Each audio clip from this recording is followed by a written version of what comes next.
Ternyata setiap hari kita berperang. Beberapa hari ini, di saat waktu luang, saya mencari hiburan dengan melihat video tentang peradaban manusia. Di antaranya sejarah bangsa Mongol, beberapa dinasti kekhalifahan, perang dunia, sampai perang stateless war saat ini.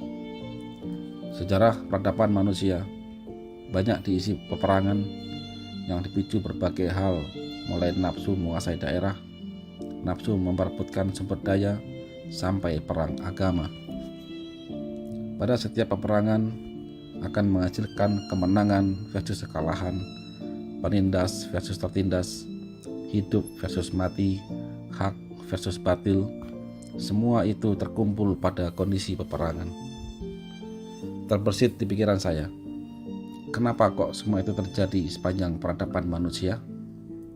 Bahkan pada zaman modern ini, peperangan terus ada dan bertransformasi menjadi stateless war, yaitu peperangan yang dilakukan bukan oleh suatu negara atau kerajaan, tapi dilakukan oleh sekelompok yang menguasai negara-negara di dunia dan terjerat dalam skema perang mereka.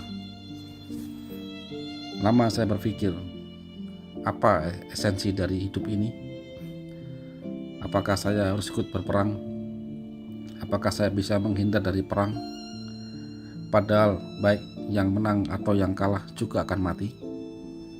Lama saya merenung, berusaha mencari jawaban. Kenapa sejarah peradaban ada peperangan dan kenapa kok ada agama? Lalu saya ingat kajian saya tentang fundamental konsep Karnus. Pada kajian tersebut, saya ulas jenis-jenis makhluk ciptaan Allah di alam ini, antara lain atom, molekul, senyawa, virus, bakteri, alge, kapang, tumbuhan, hewan, dan manusia.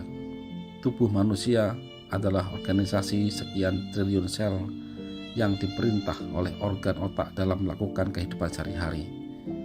Kemudian, mata kita ini tidak akan pernah tahu kalau di sekeliling tubuh ini terdapat miliaran bakteri, virus, dan atom atau senyawa radikal yang berusaha menggempur seluruh organisasi sel tubuh kita ini. Ternyata dalam tubuh ini sudah disematkan oleh Allah SWT suatu sistem imun yang mengenali makhluk-makhluk kecil kasat mata tubuh manusia.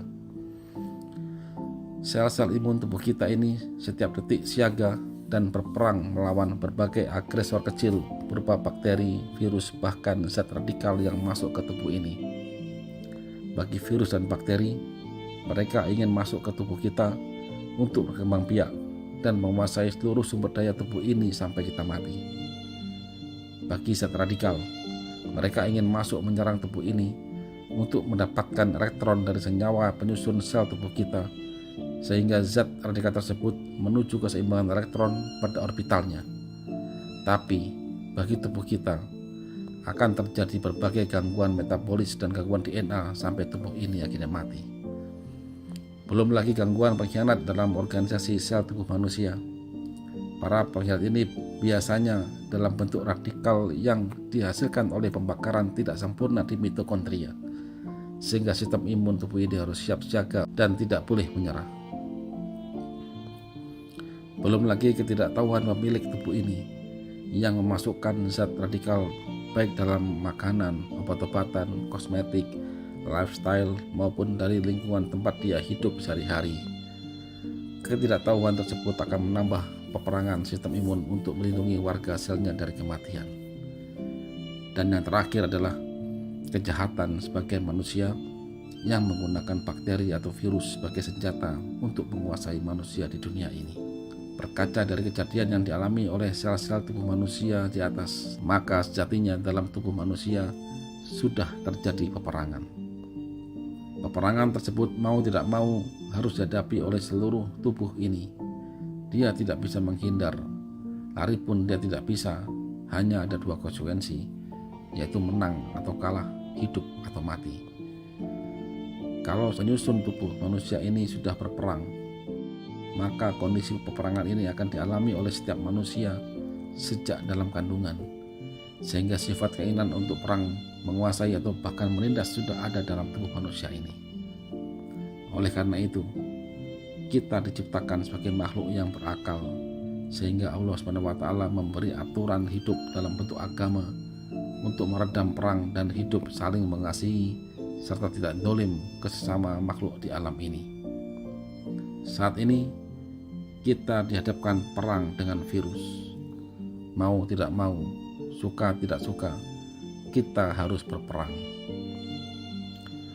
Perang menghadapi virus dibutuhkan pemahaman dua hal, yaitu pemahaman tentang virus dan pemahaman sistem pertahanan tubuh ini. Apabila kita belajar dua hal tersebut, insya Allah kita akan menang melawan virus dengan sebenar-benarnya kemenangan. Ketidaktahuan yang dialami oleh mayoritas manusia saat ini adalah tindakan memotong suplai energi sel dalam tubuhnya dan dilakukan secara massal di seluruh dunia, sehingga mayoritas tubuh manusia di dunia ini sudah lemah tentara imunnya, sehingga mudah menjadi korban virus dan bahkan menjadi inang untuk replika virus yang siap menularkan ke tubuh orang lain. Salah satu tindakan yang sering dilakukan oleh mayoritas manusia itu adalah dengan menetralkan asam lambung melalui skema pengobatan segala penyakit saat ini. Ayo, bersama-sama kita membaca semua sifat makhluk ciptaannya, lalu berpikir dan merenung tentang kehidupan ini sehingga kita mendapatkan kesejahteraan diri yang bisa melihat dan bertindak dengan tepat dalam setiap kejadian yang kita alami untuk kedamaian dan kesejahteraan hidup bersama. Saya, Iwan Beni, founder Konsep Karnus, Juni 2021.